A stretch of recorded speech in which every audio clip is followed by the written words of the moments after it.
13 kabanata. Nang palabas na si Jesus sa templo, sinabi sa kanya ng isa sa mga alagad, Guro, tingnan po ninyo. Kay lalaki ng mga gusali at kay gaganda ng mga batong ginamit dito. Sumagot si Jesus, Nakikita mo ba ang naglalakihang gusaling yan? Wala riyang matitirang magkapatong na bato. Ang lahat ay ikuguho. Habang nakaupo si Jesus sa bundok ng mga olibo, sa tapat ng templo, palihim siyang tinanong nina Pedro, Santiago, Juan at Andres. Kailan po ba mangyayari ang mga bagay na yun? At ano po ang palatandaan na malapit nang maganap yun? Sinabi sa kanila ni Jesus, Mag-ingat kayo upang huwag kayong malinlang ninuman. Maraming lilitaw at magpapanggap na sila ang Mesyas at ililigaw nila ang marami. Huwag kayong mababalisa kung makabalita kayo ng mga labanan at mga digmaan. Dapat mangyari ang mga yon, ngunit hindi pa yon ang wakas. Makikipagdigma ang mga bansa sa kapwa-bansa at ang mga kaharian sa kapwa-kaharian. Lilindol sa iba't ibang dako at magkakaroon ng taggutom. Ang mga ito'y pasimula pa lamang ng paghihirap na tulad ng nararanasan ng isang nanganganak. Mag-ingat kayo sapagkat kayo'y isasakdal sa mga hukuman at hahagupitin sa mga sinagoga. Dahil sa akin, iaharap kayo sa mga gobernador at mga hari upang kayo'y magpatotoo sa harapan nila. Dapat munang maipangaral sa lahat ng bansa ang magandang balita bago dumating ang wakas. Kapag kayo'y dinakip na nila at iniharap sa paglilitis, huwag kayong mababahala tungkol sa sasabihin ninyo. Sa oras na yon, sabihin ninyo ang dapat ninyong sabihin, sapagkat hindi kayo ang magsasalita, kundi ang Espiritu Santo na siyang magtuturo kung ano ang sasabihin ninyo. Ipapahamak ng kapatid ang kanyang kapatid upang ipapatay. Gayon din ang gagawin ng ama sa kanyang anak. Lalabanan ng mga anak ang kanilang mga magulang at ipapapatay. Kapupuotan kayo ng lahat dahil sa pagsunod ninyo sa akin. Ngunit ang manatiling tapat hanggang wakas ay maliligtas.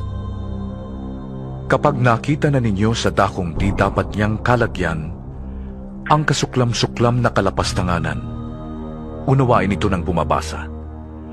Ang mga nasa Judea ay dapat nang tumakas papuntang kabundukan. Ang nasa bubungan ay huwag nang mag-abalang pumasok sa bahay upang kumuha ng anuman. At ang nasa bukid ay huwag nang umuwi pa upang kumuha ng balabal. Sa mga araw na yon, kawawa ang mga nagdadalang tao at ang mga nagpapasuso.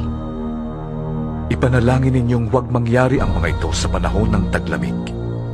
Sapagkat sa panahong yon, ang mga tao'y magdaranas ng matinding paghihirap na hindi pa nararanasan mula ng likhain ng Diyos ang sanlibutan, at hindi na muling mararanasan pa kahit kailan. Kung hindi pa iikliin ng Panginoon ang panahong yon ay walang maliligtas. Ngunit alang-alang sa kanyang mga pinili, paiikliin niya yon. Kung may magsabi sa inyo, narito ang Mesyas, o kaya'y naroon siya, huwag kayong maniniwala, sapagkat may mga magpapanggap na Mesyas at may mga magpapanggap na propeta. Magpapakita sila ng mga tanda at mga himala upang iligaw, kung maaari, pati ang mga hinirang ng Diyos. Kaya't mag-ingat kayo. Bago pa mangyari, ay sinasabi ko na sa inyo ang lahat. Pagkatapos ng mga kapighatiang yon, magdidilim ang araw.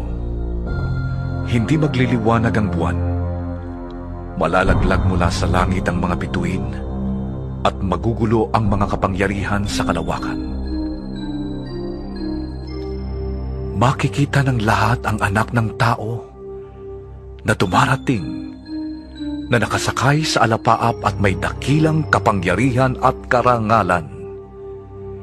Susuguin niya ang kanyang mga anghel sa 4 na sulok ng daigdig upang tipunin ng mga ito ang mga hinirang ng Diyos.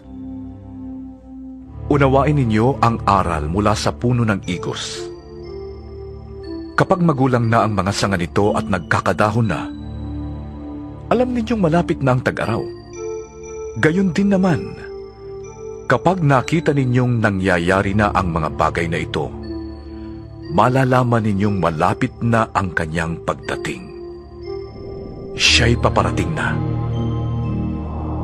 Tandaan ninyo, magaganap ang lahat ng ito bago mamatay ang mga taong nabubuhay ngayon.